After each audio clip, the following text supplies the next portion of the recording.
The garage smelled of motor oil and regret.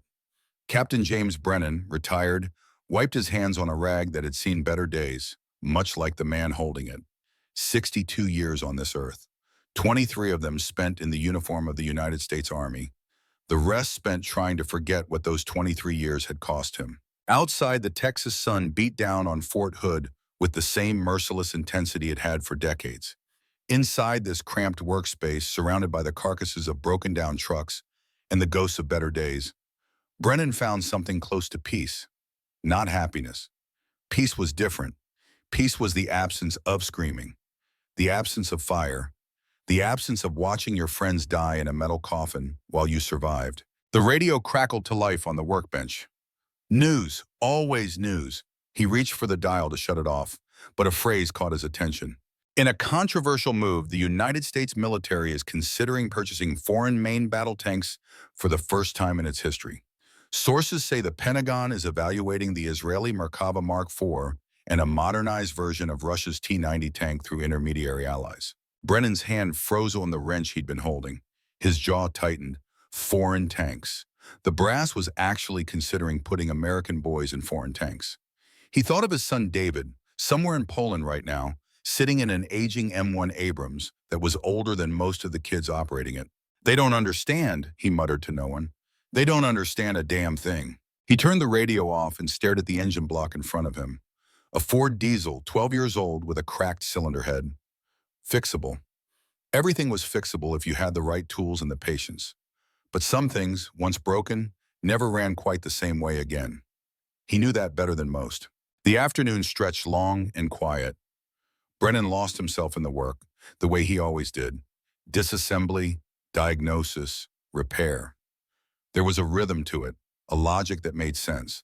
Unlike war, unlike politics, unlike the phone call from his son 3 months ago, stilted and formal, the way it had been ever since Sarah died. 5 years since cancer took his wife. 5 years of his son keeping him at arm's length, polite but distant. David blamed him, he knew. Blamed him for all the missed birthdays, all the deployments, all the times the Army came first. And maybe David was right to blame him. The sound of tires on gravel pulled Brennan from his thoughts. He didn't get many visitors. Didn't want them. He looked up through the garage door opening to see a black SUV, government plates, pristine in a way that stood out against the dust and rust of his property. Two figures emerged. A woman in an Army dress uniform, full bird colonel, her bearing crisp and professional. A man in civilian clothes, expensive suit, the kind that whispered government contractor or think tank analyst. They approached the garage with purpose, and Brennan felt something old and familiar stir in his chest. Instinct, the kind that kept you alive when the shooting started. Captain Brennan? The woman spoke first, her voice carrying authority but not arrogance. It's just Brennan now, he replied, not looking up from the engine. Been retired 7 years. You don't retire from being a tank commander, Captain. You just stop getting paid for it. That made him pause. He straightened, wiping his hands again, and finally made eye contact. The woman was younger than him, mid-40s, with the look of someone who'd seen combat but came back believing in the mission. Her nameplate read Martinez. Colonel Rebecca Martinez, she said, extending a hand. This is Dr. Alan Westbrook from Rand Corporation. Brennan shook their hands, noting Westbrook's grip was softer, academic. A man who studied war but never lived it. What can I do for the Army that the Army couldn't do 7 years ago when they decided I was too old to be useful? Martinez didn't flinch at the bitterness in his voice. We need your expertise, Captain. The evaluation program you heard about on the news. Merkava versus T-90. We need someone who understands both vehicles, someone who's faced Soviet armor in combat, and someone who's studied asymmetric warfare doctrine. You need someone, Westbrook added, who will tell the truth regardless of political pressure. Brennan almost laughed. The Pentagon doesn't want truth. It wants validation for decisions already made in back rooms by people who've never been shot at. You're right, Martinez said simply. Usually, but not this time. She pulled out a tablet, swiped through several images. Brennan saw technical specifications, battlefield footage, classified markings. His eyes, trained through decades, automatically began analyzing, comparing, cataloging. 6 months, Martinez continued. Nevada proving grounds, full combat simulation, live fire testing, everything short of actual war. You'd have complete authority over the evaluation process. Both vehicles, full crews, unlimited testing parameters within safety constraints. And you're telling me the brass will actually listen to whatever I conclude? They'll listen, Westbrook said, because Congress is demanding an independent evaluation. The defense contracts are worth $4 billion. There are senators asking very pointed questions about why we're even considering foreign purchases. Your name came up in multiple testimonies as the foremost American expert on comparative armor doctrine. Brennan studied them both. Martinez met his gaze steadily. Westbrook shifted slightly, uncomfortable in the heat and dust. This wasn't a social call. They needed him. But need didn't mean they were telling the whole truth. I appreciate the offer, Brennan said finally, but I'm done with that world. Find someone else. He turned back to his work, expecting them to leave. They didn't. Captain, Martinez's voice softened, your son is Lieutenant David Brennan, currently deployed with the 2nd Cavalry Regiment in Poland, correct? Everything in Brennan went still, quiet, the way it did before combat. He turned slowly. What does my son have to do with this? Everything, Martinez said.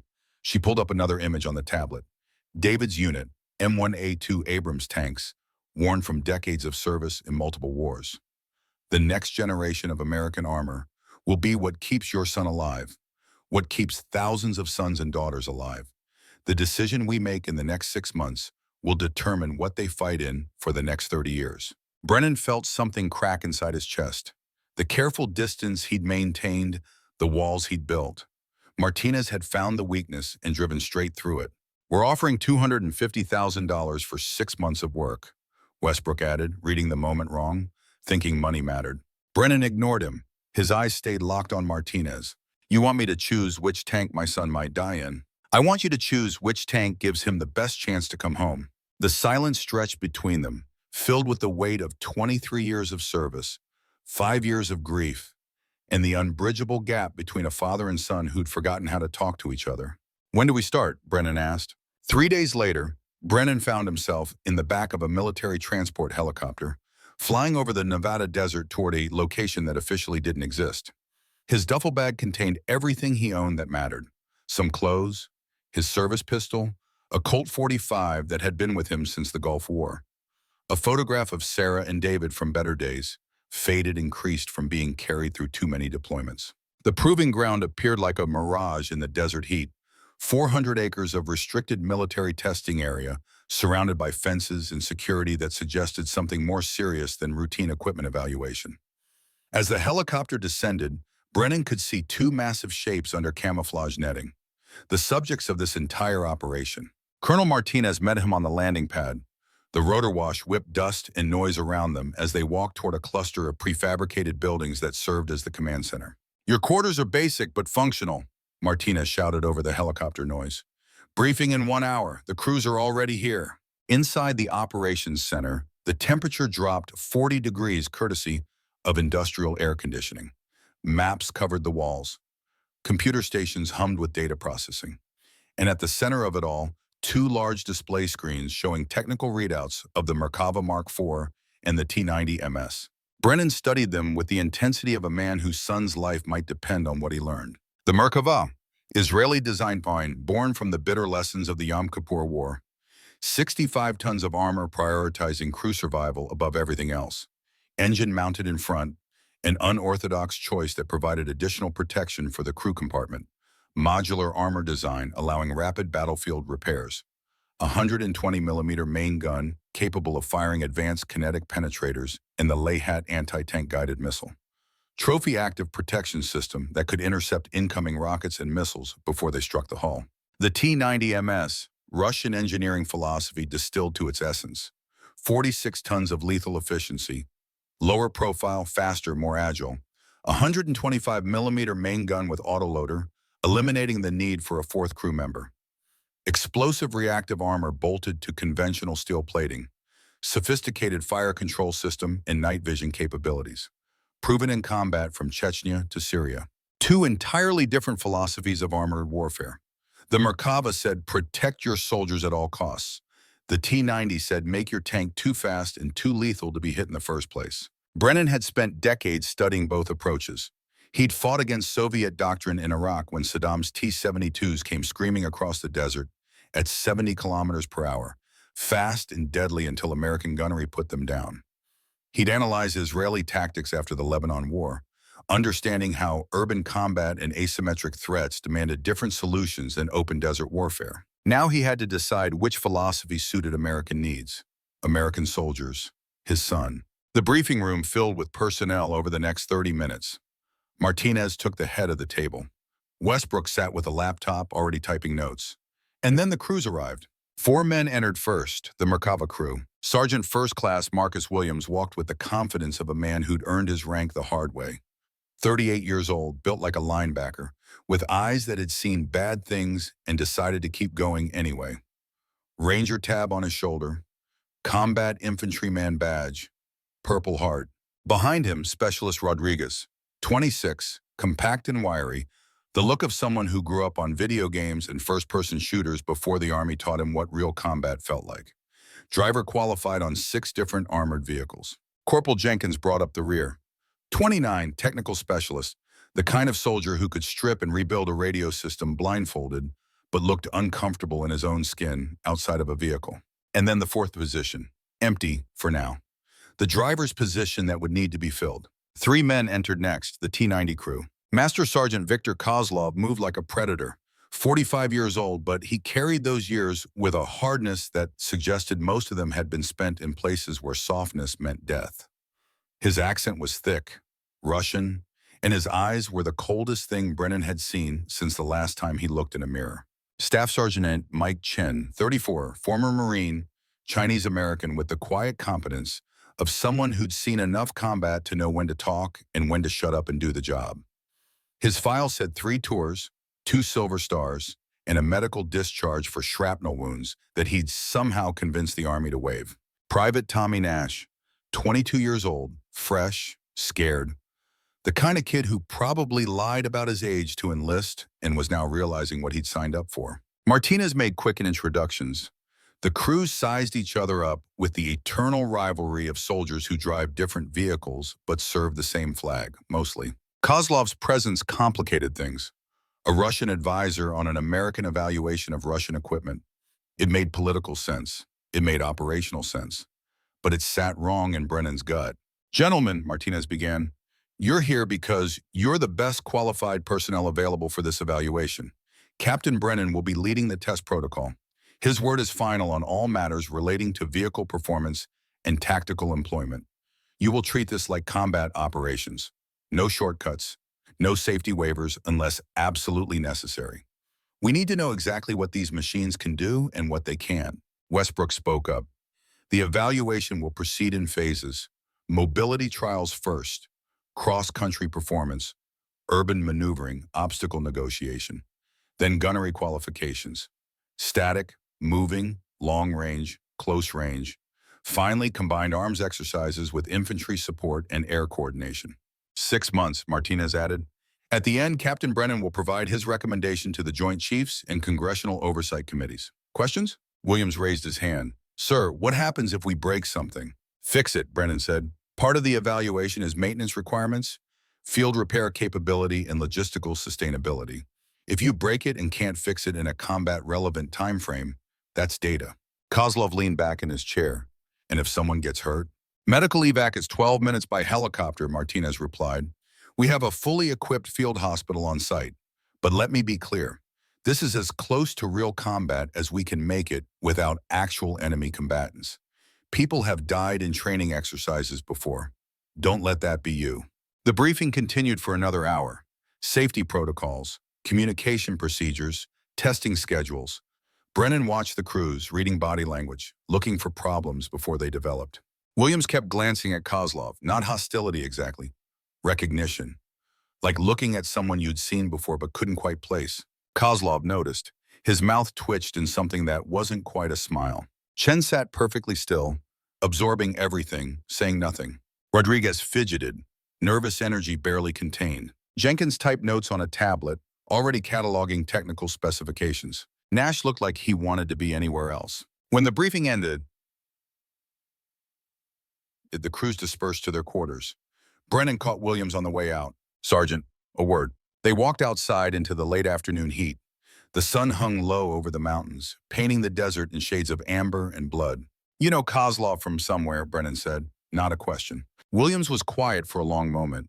When he spoke, his voice carried the weight of classified operations and things that never made it into official reports. Syria, 2018. I was attached to special forces, training Kurdish fighters. We rolled into a town the Russians said they'd cleared. It wasn't cleared. We got ambushed. RPGs, machine guns, the works. Someone called in fire support. Russian fire support. Kozlov was commanding the element that pulled us out, saved my life and 3 other Americans. And he looked at us like we were idiots for being there in the first place. Didn't say a word, just got us out and disappeared. Never filed a report. Neither did we. Plausible deniability on both sides. Brennan processed this. Kozlov was more than a technical advisor. He was a combat veteran with experience fighting alongside and against American forces. Useful and dangerous. Keep an eye on him, Brennan said, but don't let history cloud your judgment. We need objectivity. Sir, with respect, there's no such thing as objectivity when it comes to choosing weapons. Someone's making money, someone's getting paid, and someone's going to die using whatever we pick. That's why we make the best choice we can with the information we have. Williams looked at him with something between respect and pity. You really believe that, don't you, sir? That we can make a difference? Brennan thought of his son, thousands of miles away, trusting people like him to make the right decisions. I have to. The first test came 3 days later.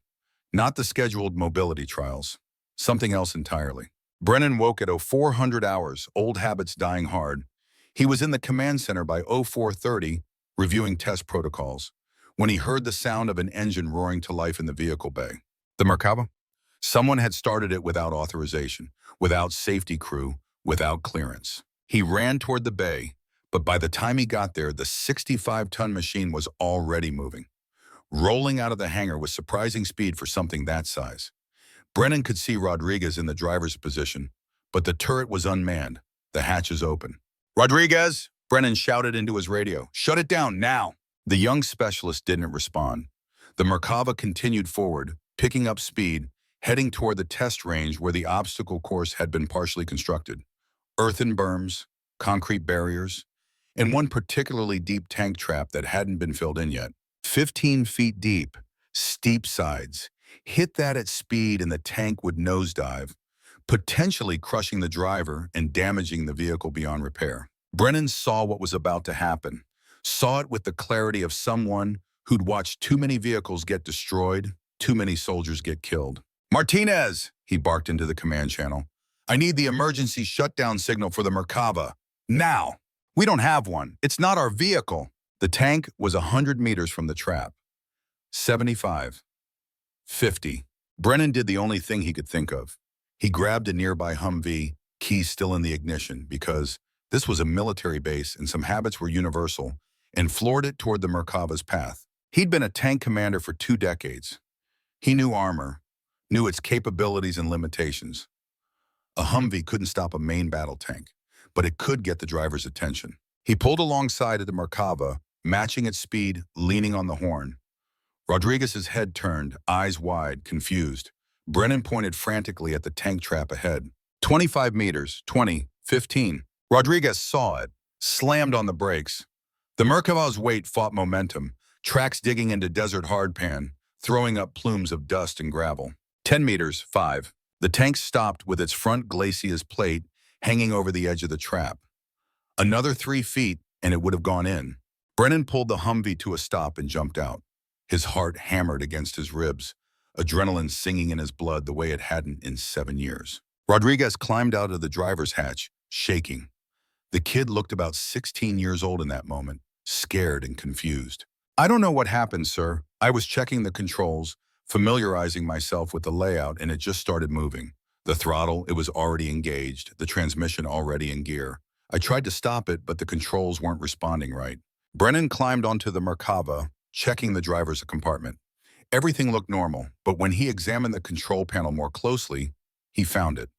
A small piece of tape, carefully placed under the throttle pedal, keeping it slightly depressed. And the gear shift had been forced into drive position. The safety interlock bypassed with a paper clip.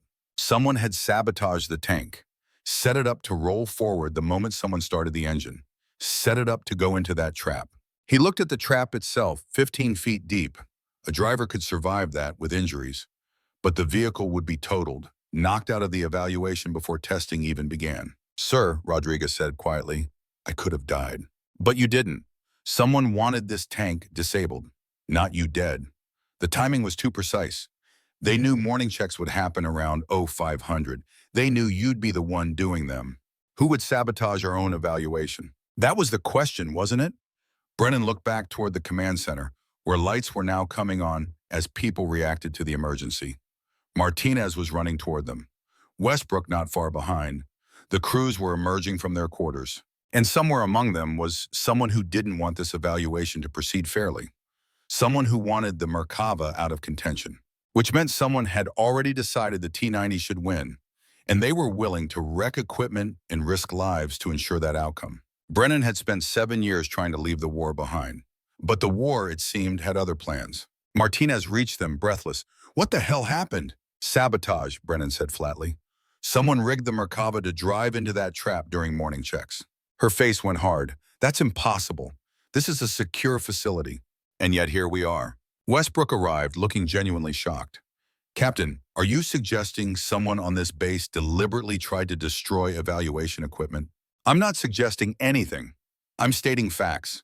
This tank was tampered with. Someone has a preferred outcome, and they're willing to cheat to get it." The crews had gathered now. Kozlov studied the Merkava with professional interest. Williams looked angry. Chen was unreadable. Jenkins was already taking photos with his phone, documenting everything. Nash looked like he might throw up. "This evaluation is suspended," Martinez said, "until we conduct a full investigation." "No," Brennan replied. Everyone turned to look at him. "If we suspend, whoever did this wins. They've created doubt. They've poisoned the well. We proceed as scheduled. But from now on, both vehicles are under 24-hour guard. Armed guard. And nobody, I don't care what their rank is, touches either tank without my direct authorization. Clear?" Martinez looked like she wanted to argue, but something in Brennan's face, something that came from 23 years of command, made her nod instead. "Clear. I'll arrange security immediately." The crews dispersed back to their quarters, shaken. Brennan stood alone next to the Merkava, looking at the vehicle that had almost been destroyed before it could prove itself. He thought about his conversation with Williams. Someone's making money, someone's getting paid, and someone's going to die. $4 billion bought a lot of motivation for sabotage, bought a lot of silence, bought a lot of dead tank drivers if the wrong choice got made. His phone buzzed. A text message from David, time-stamped 3 hours earlier from Poland. "Dad, heard you're doing something with the new tank program. Be careful. Politics and procurement get people killed." Brennan stared at this message for a long time. His son, who barely spoke to him, who kept him at a distance, measured in continence and silence, was worried about him. He typed a reply. "I'll be careful. You stay safe. I love you." He hit send before he could second-guess it. The words felt foreign, unused. They'd stopped saying "I love you" after Sarah died, stopped saying a lot of things. The phone buzzed again almost immediately. "Love you too, Dad." 3 words. And just like that, 7 years of distance didn't seem quite so insurmountable. Brennan looked out at the Nevada desert, at the mountains in the distance, at the 2 tanks that represented billions of dollars and thousands of lives. He thought about Sarah, who'd made him promise to always do the right thing, even when it was hard, especially when it was hard. He thought about David sitting in a tank older than he was, trusting strangers to make good decisions. And he thought about Williams, who'd lost friends to equipment failure and bureaucratic incompetence, who kept serving anyway because someone had to. The sun rose over the mountains, painting the desert gold.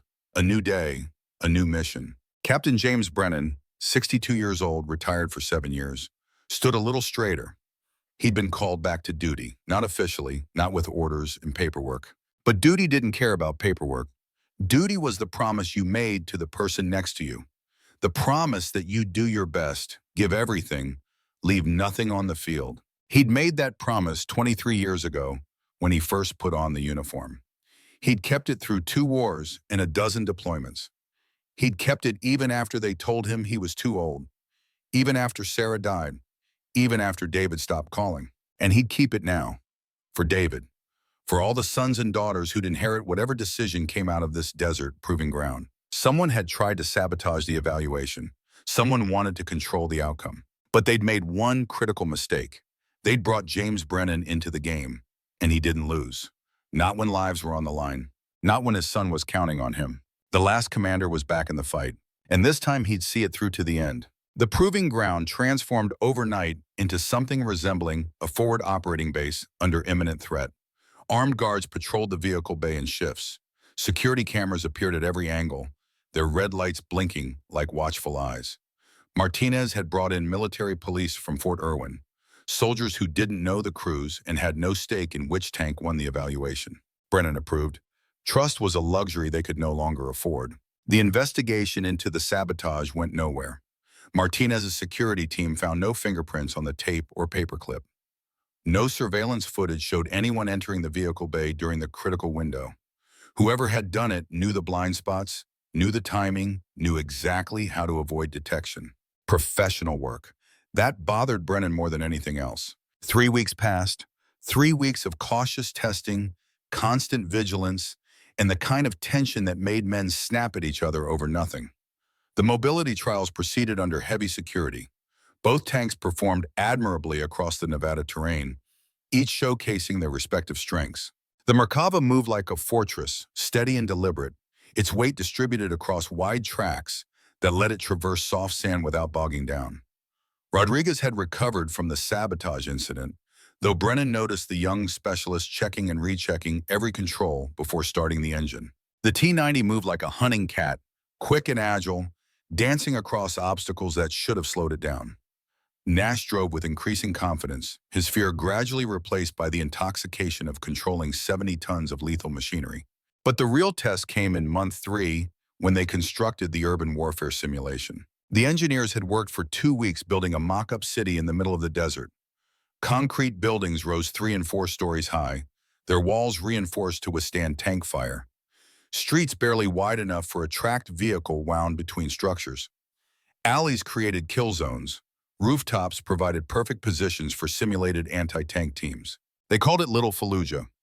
Brennan, who'd seen the real Fallujah, found the name grimly appropriate. The rules were simple. Each tank would navigate the urban environment, engaging targets while under fire from a red team composed of former special operations soldiers armed with training versions of RPGs and anti-tank missiles. The simulation equipment would register hits, calculate damage, and determine casualties. No one would actually die, but the data would show who would have died if this were real combat. Brennan stood in the command center observation tower, watching both tanks prepare for their runs. Martinez stood beside him, tablet in hand, ready to record every detail. "The Merkava goes first," she said. "Williams is commanding, Rodriguez driving. We brought in a new crew member for the loader position. Corporal Lisa Chen, 27 years old, combat engineer from the 10th Mountain Division." Brennan raised an eyebrow. "A woman. The best loader we could find on short notice. She can have a round chambered in 4.2 seconds. That's faster than 80% of male loaders. You have a problem with that, Captain?" "I have a problem with anyone who can't do the job. If she can do it, I don't care if she's a woman, a man, or a trained chimpanzee." Martinez almost smiled. "She'll do fine." The Merkava rolled out at 0900 hours, its engine rumbling like distant thunder. Brennan watched through binoculars as it entered the urban maze. Williams's voice came through the radio, calm and professional, calling out targets and directions. The first ambush came from a second-story window. An RPG simulator streaked toward the tank, its orange smoke trail visible in the morning sun. The Trophy Active Protection System tracked it automatically, fired an interceptor, and destroyed the simulated rocket 40 feet from the hull. "First blood to Merkava," Martinez noted. "Trophy worked as advertised." The tank continued forward, its turret traversing smoothly as Williams identified threats. The main gun boomed, firing training rounds at targets that popped up from behind barricades and around corners. Each shot was precise, economical. Williams wasn't wasting ammunition. Then the ambush intensified. 3 RPGs simultaneously from different angles. Trophy intercepted 2. The third made it through, hitting the rear quarter of the hull where the reactive armor was thinner. "Simulated penetration," the range safety officer announced over the radio. "Merkava is mission killed. Crew would have survived, but vehicle is combat ineffective." 42 minutes into the exercise. Not bad, but not good enough. The Merkava limped back to the staging area. Williams climbed out, his face tight with frustration. Brennan met him at the vehicle. "Talk to me, Sergeant." Williams pulled off his helmet, sweat plastering his hair to his skull. "Sir, that last RPG came from a blind spot. Trophy can't cover 360 degrees simultaneously when it's reloading interceptors. We got overwhelmed." Crew performance? Rodriguez drove like a demon. Chen kept us fed with ammunition. I made the calls as best I could. But that tank is just too damn big for urban combat. We couldn't maneuver fast enough when the kill zone compressed. Brennan nodded. "Get some water. Debrief in 30 minutes."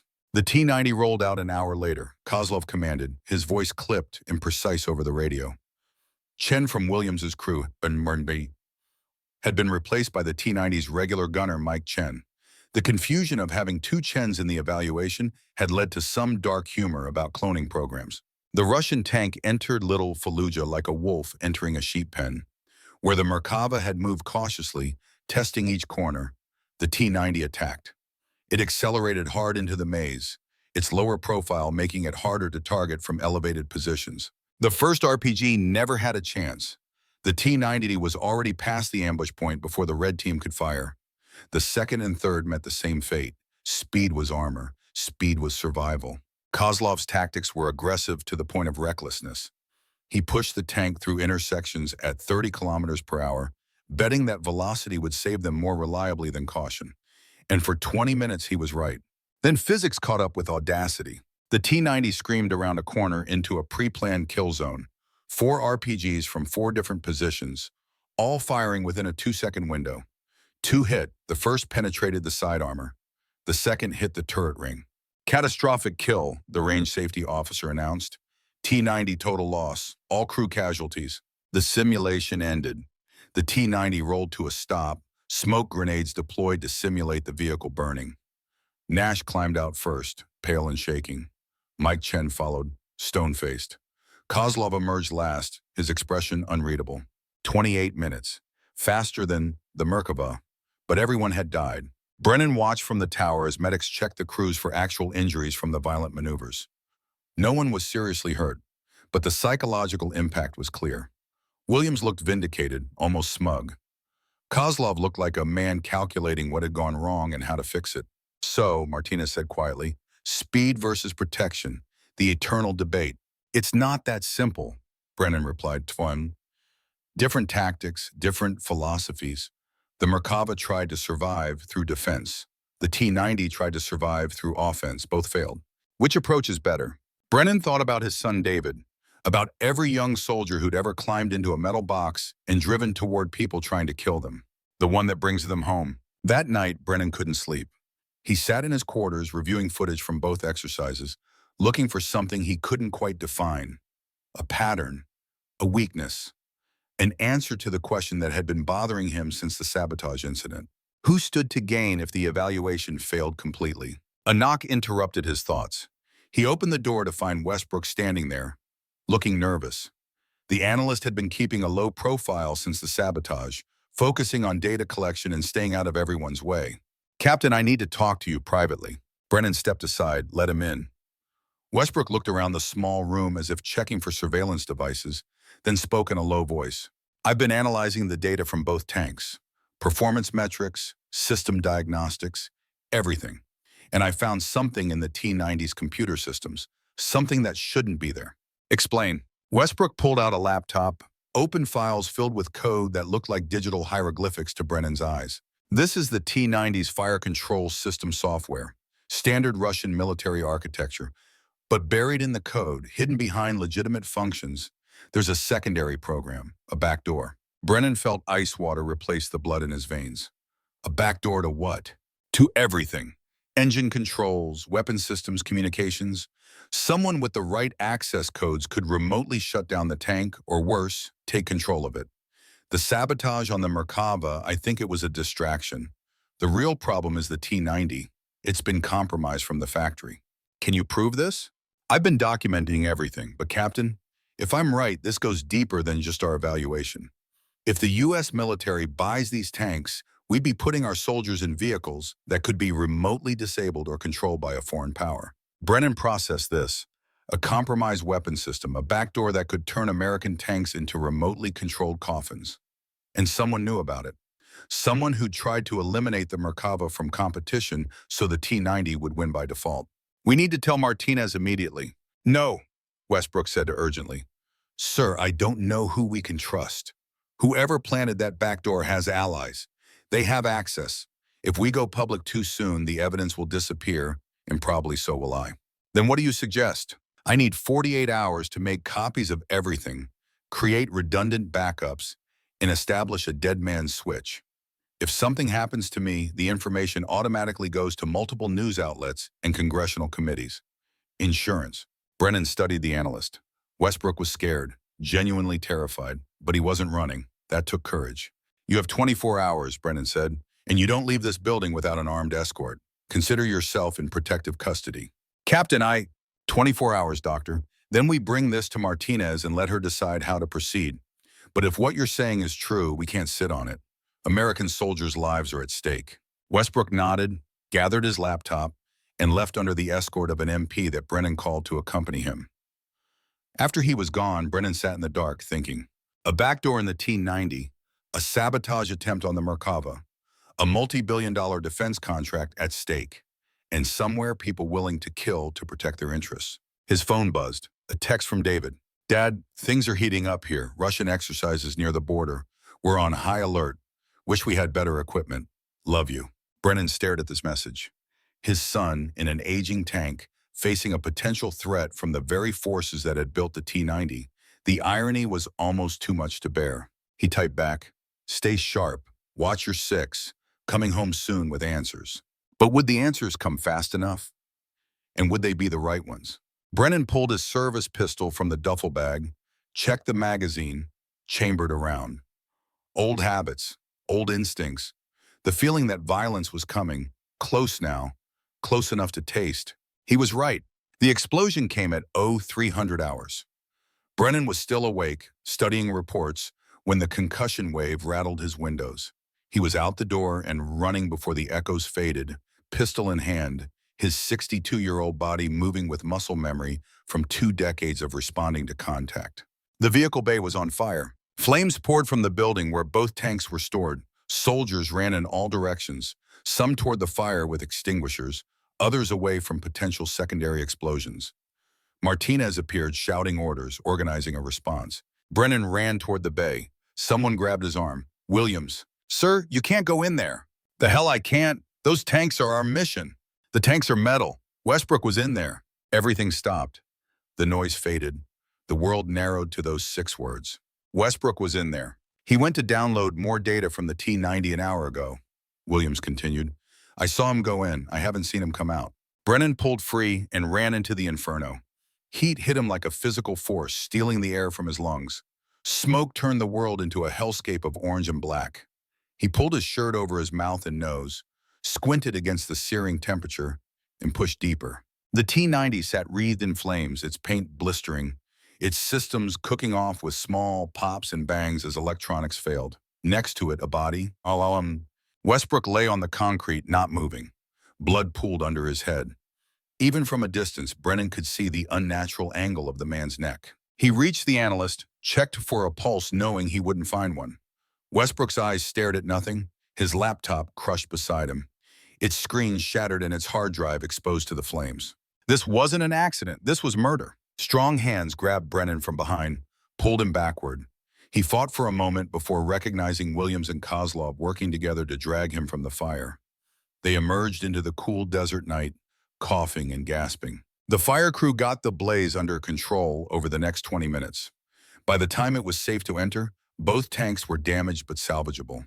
The building's fire suppression system had activated, limiting the worst of the destruction. But Westbrook was dead, and his laptop was destroyed, and all the evidence of the back door was gone. Martinez found Brennan sitting outside the bay, staring at his hands, which were blistered from the heat. Medic checked you out? I'm fine. Captain, Dr. Westbrook is dead. The preliminary assessment is that he slipped, fell, hit his head. The fire started from electrical failure, possibly caused by him accessing the tank's systems improperly. Brennan looked up at her. You don't believe that? No, but that's what the official report is going to say unless I have evidence to the contrary. He found something, a backdoor in the T-90 systems. He was documenting it. That's why he died. Martinez sat down beside him, her uniform smudged with soot. Can you prove it? The only proof burned with him. Then we have nothing. And Captain, I'm being told to shut this evaluation down. Too many accidents, too many questions. The brass wants to walk away from both tanks and stick with upgrading the existing Abrams fleet. They're afraid, Brennan said. Someone powerful enough to murder a RAND analyst and destroy evidence is powerful enough to end careers. So they're choosing the safe option, the political option. What would you have them do? Brennan stood, his joints protesting, his body reminding him he was 62 and had just run into a burning building. But his mind was clear, clearer than it had been in years. I'd have them let me finish this. Give me one more test. The big one. Combined arms exercise, both tanks, full tactical scenario. Let me see what they can really do when everything is on the line. And if there's another accident, another death, then at least we'll die learning the truth instead of living with a comfortable lie. Martinez studied him for a long time. Whatever she saw in his face made her nod. One more test. But Captain, after this, if we don't have answers, I'm pulling the plug. I won't risk any more lives on a compromised evaluation. Understood. She left to coordinate with the investigation team. Brennan sat alone, watching the sun rise over the Nevada mountains, thinking about Westbrook. The man had been scared, but he tried to do the right thing, and it had killed him. Kozlov approached, his face still smudged with soot from helping pull Brennan out of the fire. Captain, I need to tell you something. I'm listening. The Russian looked around, making sure no one was close enough to hear. When he spoke, his voice was low and urgent. I am not just advisor, I am FSB, Russian intelligence. I was sent here to monitor evaluation, yes, but also to investigate possibility of compromised T-90 systems. Brennan's hand moved toward his pistol. Kozlov raised his hand slowly. Please, I am not enemy. My country has faction problem. Some people want to sell tanks to America. Good business. But other faction, they want to sabotage deal, make America look foolish, maybe even remote control tanks in combat, start war. Why should I believe you? Because Westbrook was not only one investigating, I have been also. And tonight, I saw something. Man near vehicle bay before explosion, not soldier, not crew, someone who should not be here. Who? I did not see face, but I saw how he moved, professional, military training, and I saw what he carried, remote detonator. Brennan felt the pieces clicking together. The sabotage, the fire, the murder, all of it pointed to someone inside the operation, someone with access and training and the willingness to kill to protect their agenda. We need to tell Martinez. No, Kozlov said, whoever this is, they have protection, high-level protection. We go to Martinez, word gets out, and we are next ones to have accident. We need proof. We need to catch them in action.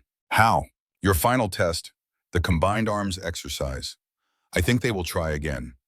They have failed to stop evaluation with sabotage and fire. Next, they will try to make one tank look so superior that choice is obvious. Or they will try to destroy both tanks and end everything. You're suggesting we use ourselves as bait? Kozlov smiled without humor. Is what soldiers do, yes? We stand in kill zone and hope our armor is enough. Brennan thought about Williams, who'd lost friends to equipment failure. About David, counting on someone to make the right choice. About Westbrook, who died trying to expose the truth. One condition, Brennan said. When this is over, when we have proof, you tell me who you're really working for and why. Deal. And Captain, I was not lying to Williams. I did pull American soldiers from ambush in Syria. Some things are more important than politics. Some things are about honor.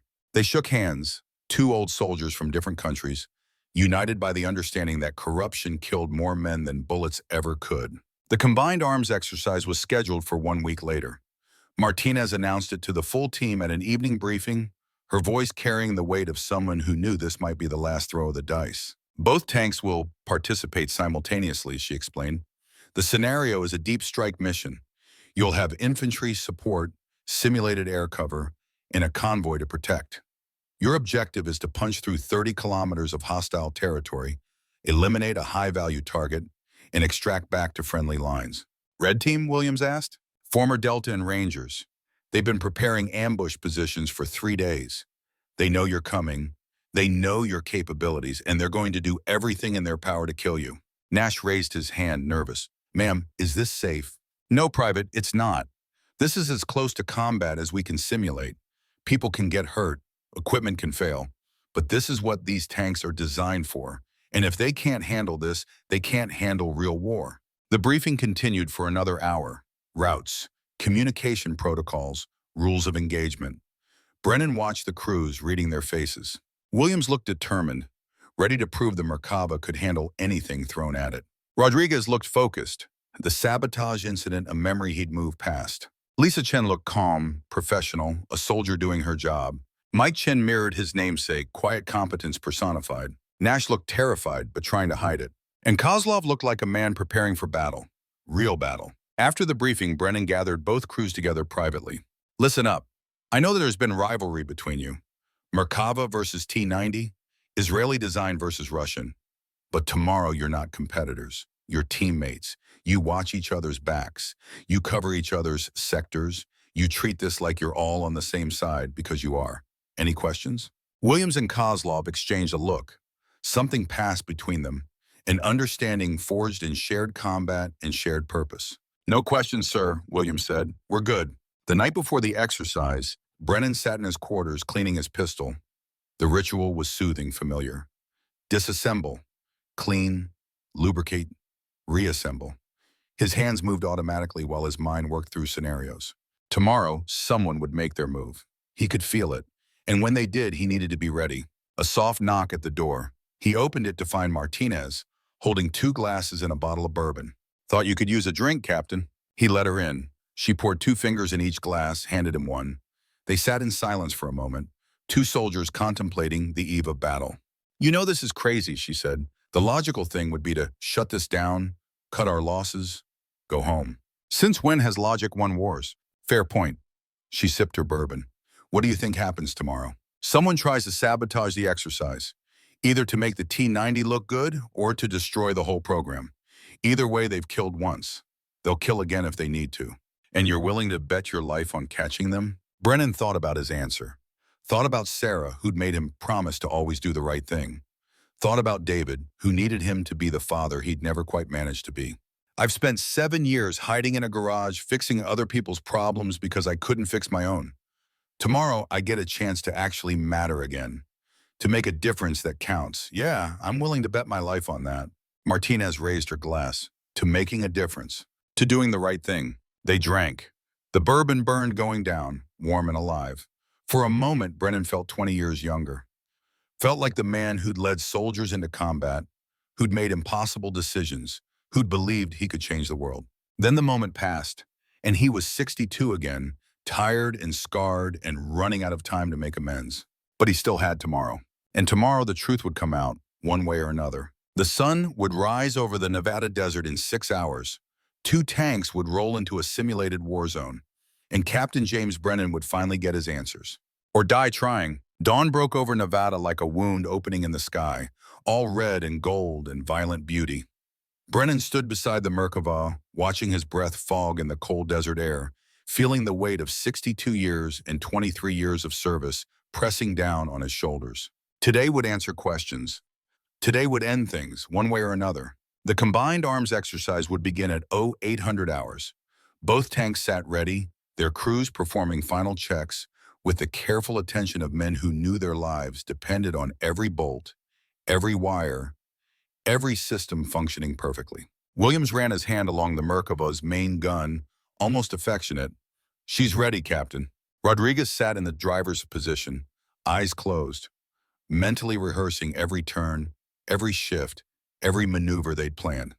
Lisa Chen loaded and unloaded practice rounds, timing herself, shaving fractions of seconds off her reload speed. 30 meters away, the T-90 received similar attention. Mike Chen checked the autoloader mechanism for the 10th time.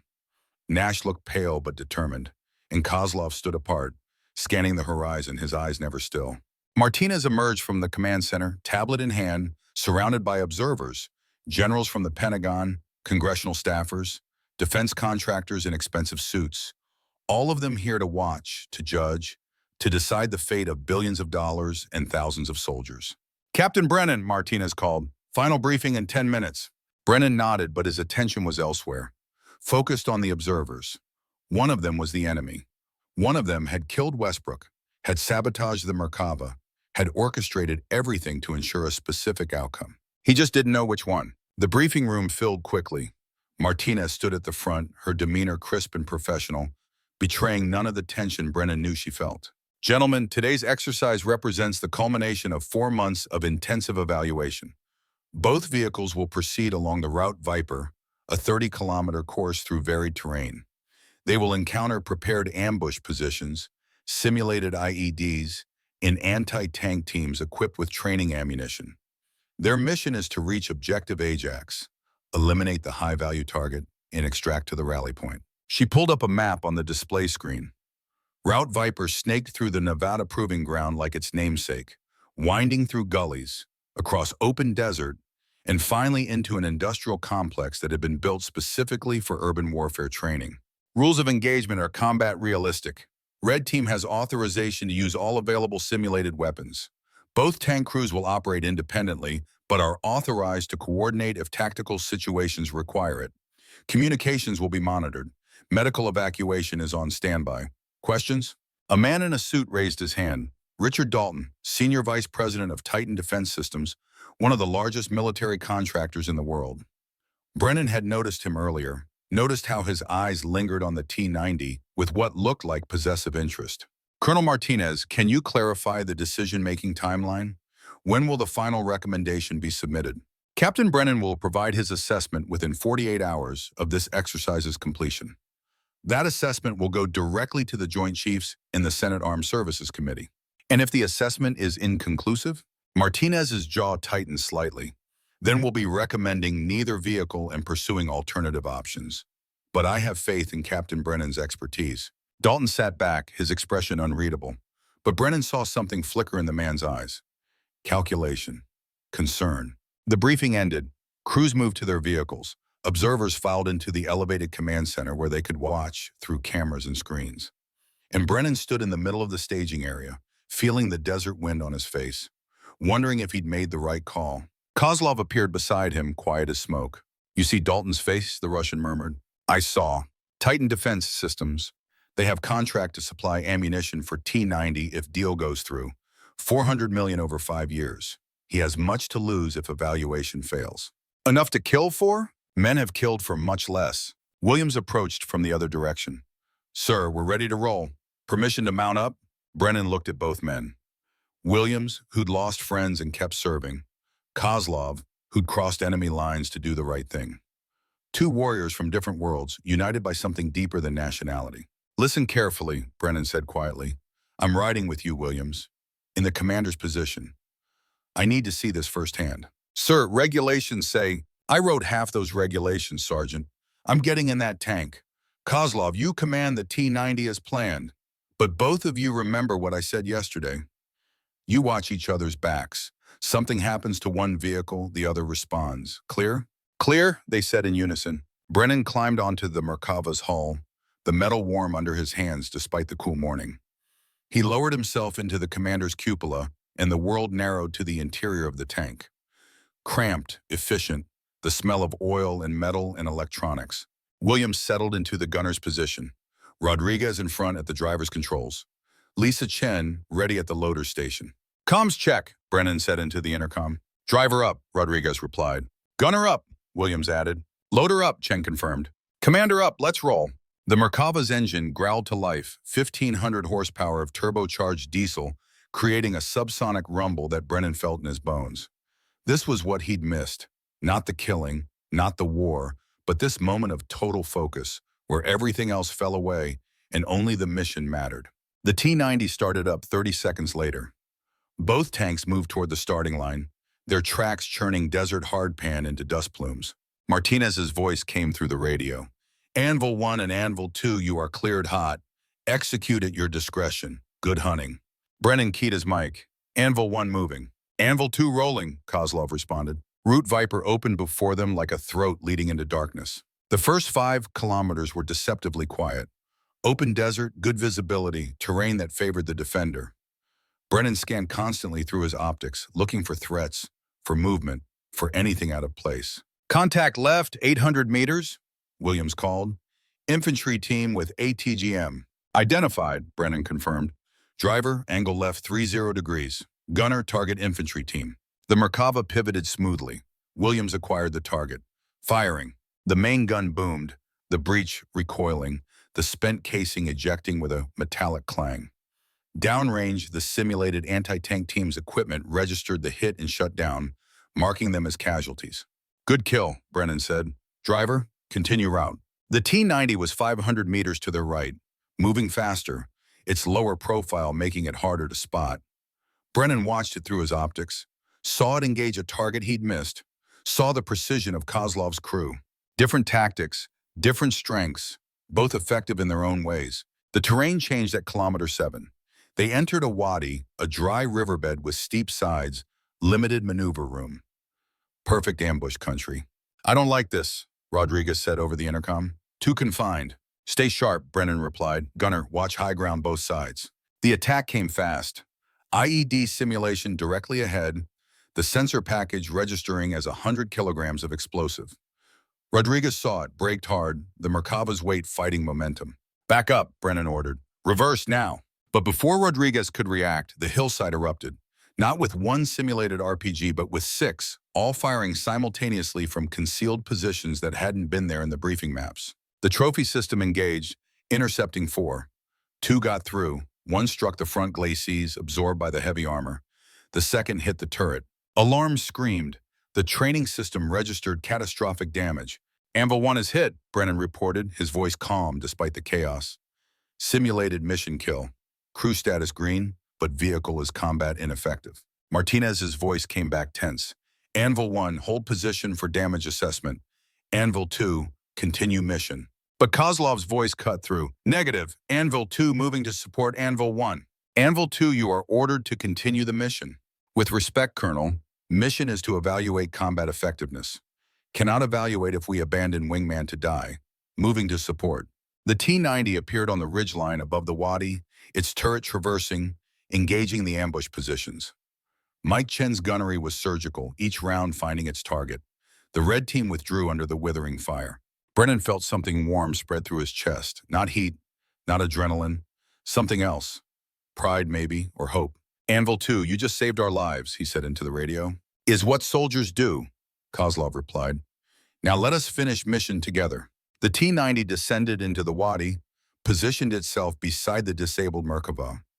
In a real combat situation, they would have abandoned the damaged tank or called for recovery vehicles. But this wasn't about following doctrine. This was about something bigger. Colonel Martinez, Brennan said, I'm transferring to Anvil 2. We're continuing the mission with combined crew. Silence on the radio, then, Captain, that's highly irregular.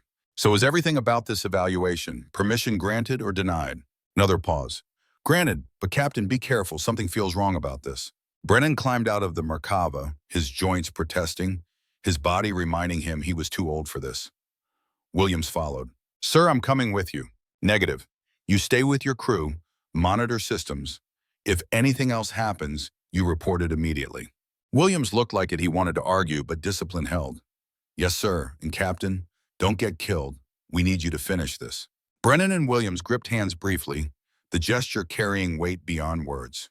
Then Brennan moved to the T-90, climbed aboard, and lowered himself into the commander's position that Kozlov had vacated.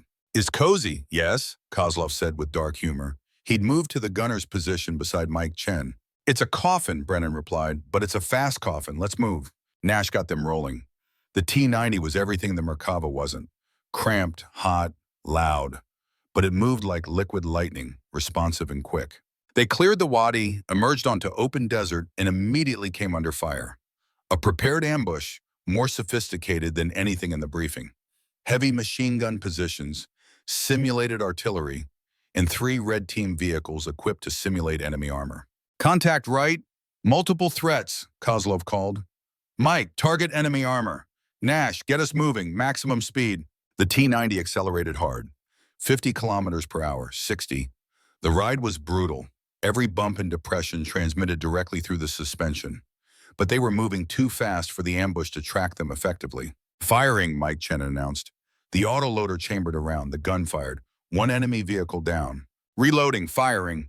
Another vehicle destroyed. The third vehicle scored a hit, the impact rocking the T-90, systems blaring warnings. But they kept moving, kept fighting. Minor damage, Kozlov reported. Vehicle still combat effective. They broke through the ambush, leaving burning wrecks behind. But Brennan's tactical sense was screaming. The ambushes were too coordinated, too well positioned. Someone had given Red Team intelligence they shouldn't have. Someone had leaked the route. All units be advised. Martinez's voice came through, tight with tension. We're detecting unauthorized communications on the range. Someone is coordinating with Red Team in real time. Brennan keyed his mic. Colonel, shut down all external communications except encrypted command channel. Someone's feeding our position. Already on it, but Captain, it means we have a traitor, and they're trying to kill us for real. The words hung in the air.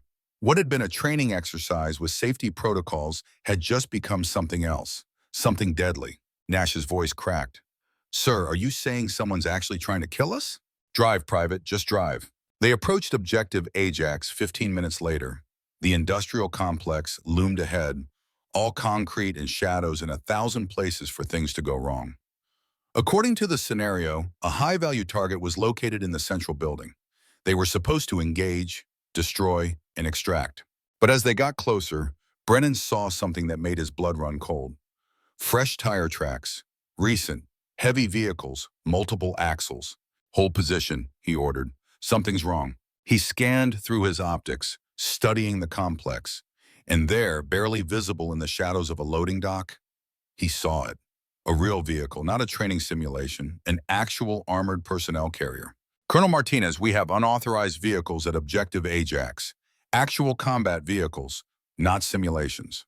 Her response was drowned out by static. Then nothing. The radio was dead. They're jamming us, Kozlov said quietly. This is trap. Brennan's mind raced. Someone had positioned real military hardware in a training area. Someone had jammed communications. Someone was willing to kill to ensure this evaluation ended in disaster. Nash, reverse us back to cover, now. But before Nash could respond, the world exploded. Not simulation, real fire. A missile streaked from the industrial complex, a wire-guided AT missile, the kind that could punch through any armor in existence. Nash threw the T-90 into reverse, the track screaming. The missile tracked them, closing fast.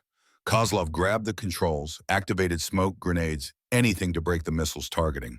The missile hit the ground 10 meters ahead, exploding with enough force to flip the T-90 onto its side. Brennan felt himself thrown against the bulkhead, felt something crack in his ribs, tasted blood. Everybody out, he shouted. Abandoned vehicle. They scrambled through hatches, falling more than climbing, hitting the ground hard. The T-90 lay on its side, disabled but not destroyed. 50 meters away, men emerged from the industrial complex, not Red Team soldiers with training equipment. Armed mercenaries, real weapons, real bullets. Run, Kozlov shouted. They ran. 4 men, too old or too young or too hurt, running across open desert with nowhere to hide, and death coming behind them. Gunfire chased them, rounds kicking up dirt, the sound of automatic weapons fire chillingly different from anything simulated. Brennan's lungs burned, his ribs screamed, his legs felt like lead, but he kept moving because stopping meant dying. Then salvation appeared on the ridgeline. The Merkava, damaged but mobile, Williams at the controls, racing toward them at full speed. The 65-ton monster positioned itself between the running men and the mercenaries, its bulk providing cover. Get behind the tank! Williams's voice crackled over a handheld radio. Move! They made it to the Merkava's cover, collapsed against the treads, gasping. Williams traversed the turret, fired around toward the industrial complex, not simulation, live ammunition. The explosion was real, visceral, deadly. The mercenaries took cover, but more were coming, and the Merkava, despite its armor, was damaged. They couldn't hold forever. Martinez's voice broke through on the radio, coming from Williams' command set. All units, actual combat situation. QRF is inbound, 7 minutes out. Hold your position. 7 minutes, an eternity under fire. Sir, Williams called down from the commander's hatch. We've got maybe 2 more rounds of main gun ammunition. After that, we're down to machine guns. Brennan looked at Kozlov, at Mike Chen, at Nash. 4 soldiers and 1 damaged tank against an unknown number of mercenaries with real weapons and real intent to kill. Then we make those 2 rounds count, Brennan said. He climbed back onto the Merkava, his body protesting every movement, his ribs grinding. Williams moved aside, let him take the commander's position. Kozlov climbed to the loader's hatch. Chen and Nash took covered positions on the ground with rifles scavenged from the emergency kit. "Gunner, target that personnel carrier," Brennan ordered. "Range? 600 meters, wind calm, target stationary. Fire when ready." Williams fired. The round struck true. The personnel carrier exploded, secondary explosions cooking off ammunition stored inside. Mercenaries scattered. "1 round left," Williams said. More movement from the complex. A technical truck, bed-mounted heavy machine gun, racing toward their position. "Target technical, moving fast. Can't get a solution, it's weaving." "Then lead it, anticipate," Williams breathed. Calculated, fired. The round caught the technical mid-turn, flipping it end over end, the machine gun operator flying free before the vehicle exploded. "Winchester on main gun," Williams reported. "We're dry." The mercenaries regrouped, began advancing. 20, maybe 30 of them. Professional soldiers with military-grade weapons, against 4 men and an empty gun. Then Brennan heard it, the most beautiful sound in the world. Helicopter rotors, multiple birds. The quick reaction force, ahead of schedule, coming in fast and loud and angry. 2 Apache gunships screamed over the ridgeline, their 30-millimeter chain guns opening up, tearing the industrial complex apart. Behind them, Blackhawks deposited infantry, real soldiers, professionals who moved with lethal efficiency. The mercenaries tried to fight, tried to escape. Neither worked. Within minutes, it was over. The survivors were in custody. The dead were being cataloged. And Brennan sat atop the Merkava, breathing hard, his ribs on fire, watching the sun climb higher in the Nevada sky. Martinez arrived by helicopter, jumped out before the bird fully touched down, ran toward them. Her face was pale with fury and fear. "Captain, are you hurt?" "Cracked ribs, maybe. Nothing serious. The crews?" "Everyone's alive. Williams, Kozlov, both Chens, Nash, Rodriguez, all alive." Brennan closed his eyes, felt relief wash through him. All alive. Against all odds, all alive. "The mercenaries?" he asked. "Most of them are talking. They were hired by Titan Defense Systems. Richard Dalton authorized the operation. He's in custody now, trying to lawyer up. But we have communications intercepts, financial records, everything." "Why? Why go this far?" Martinez sat beside him on the tank's hull, suddenly looking exhausted. Money. Dalton had invested personally in the T-90 deal, not just company money, his own fortune. If the deal fell through, he'd lose everything. When you and Westbrook started finding problems, started asking questions, he panicked. Killed Westbrook. Tried to kill you, tried to sabotage everything. He murdered a man for money. People have done worse for less. They sat in silence, watching the cleanup crews work, watching the sun paint the desert in shades of copper and gold. 2 soldiers, too old to be doing this, too stubborn to quit. "So," Martinez said eventually, "your recommendation, Merkava or T-90? Brennan looked at the damaged Merkava beneath him, looked at the overturned T-90 in the distance, thought about everything he'd learned, everything he'd seen. "Neither," he said. "Captain? Neither vehicle is right for American forces. The Merkava is too heavy, too slow, designed for a specific threat environment that doesn't match our needs. The T-90 is compromised, and even without the back door, it prioritizes offense over crew protection in ways that will get our soldiers killed. Then what do we buy? We don't buy, we build.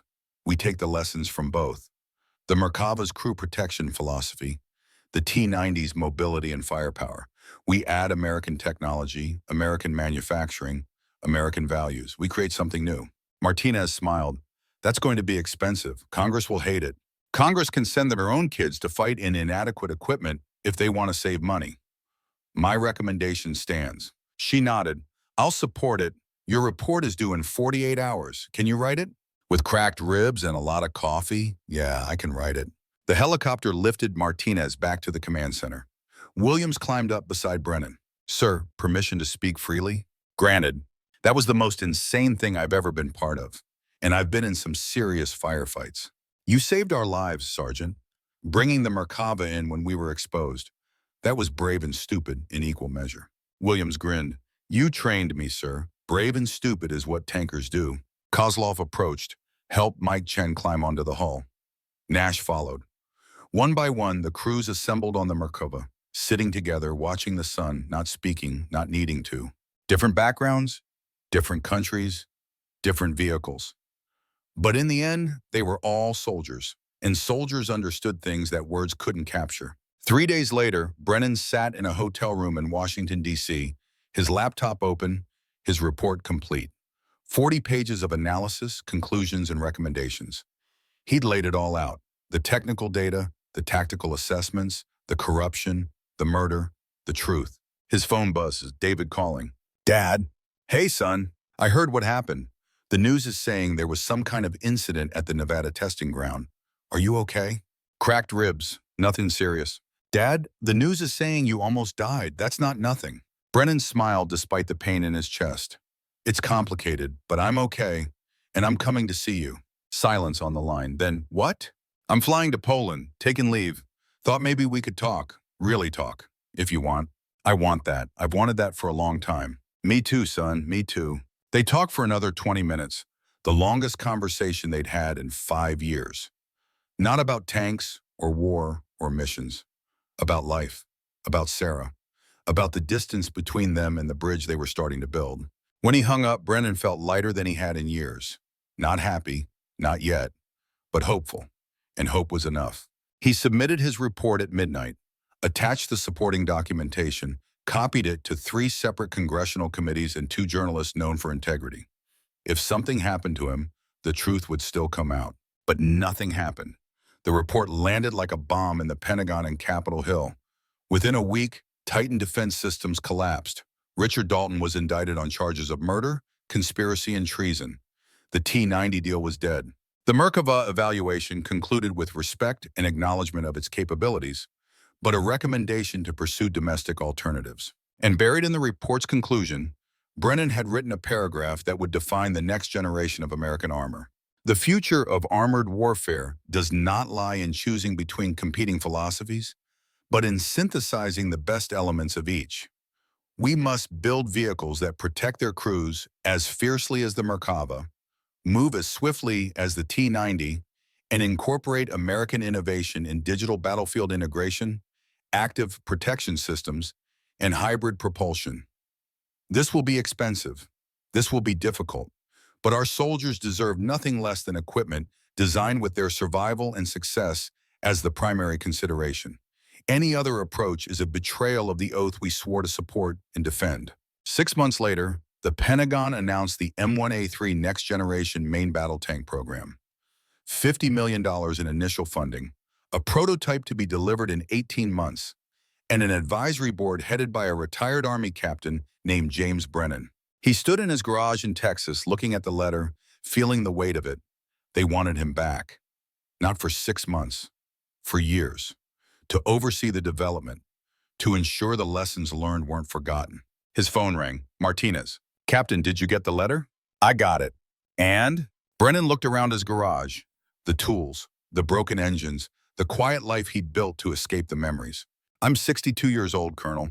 I've got cracked ribs that aren't healing right, and knees that sound like gravel when I walk. So that's a no? He thought about Williams, who kept serving despite everything. About Kozlov, who crossed enemy lines to do the right thing. About Westbrook, who died trying to expose the truth. About David, who needed a father who didn't run from hard things. That's a yes. When do we start? Martinez laughed, relieved. Thank you, Captain. The first design meeting is next month. Pentagon, bring your expertise and your bad attitude. Wouldn't dream of leaving either behind. He ended the call, stood in his garage one last time, then walked out into the Texas sunlight. His flight to Poland left in 3 hours. Time to see his son. Time to start building bridges he'd let collapse. The garage would still be here when he got back. The engines would still need fixing. But for now, he had more important work. The old warrior was retiring his wrenches and picking up his blueprints. There were tanks to build, soldiers to protect, a son to reconnect with. Captain James Brennan, 62 years old, 23 years of service, 7 years of hiding, walked toward his truck with purpose. The sun was high, the road was long, and for the first time in a long time, he knew exactly where he was going. toward redemption, toward purpose, toward home. The last commander had found his final mission, and this time he'd see it through. Not for glory, not for money, not for recognition. For the kid in Poland trusting someone to make the right choice. For all the kids who'd follow, who'd climb into tanks and trust that someone had built them right. For Sarah, who'd made him promise to do the right thing. And for himself because some promises were too important to break. The engine started, the road stretched ahead, and Captain James Brennan drove toward tomorrow, carrying the weight of yesterday but no longer crushed by it. He'd been called back to duty one last time, and he'd answered the call. The end.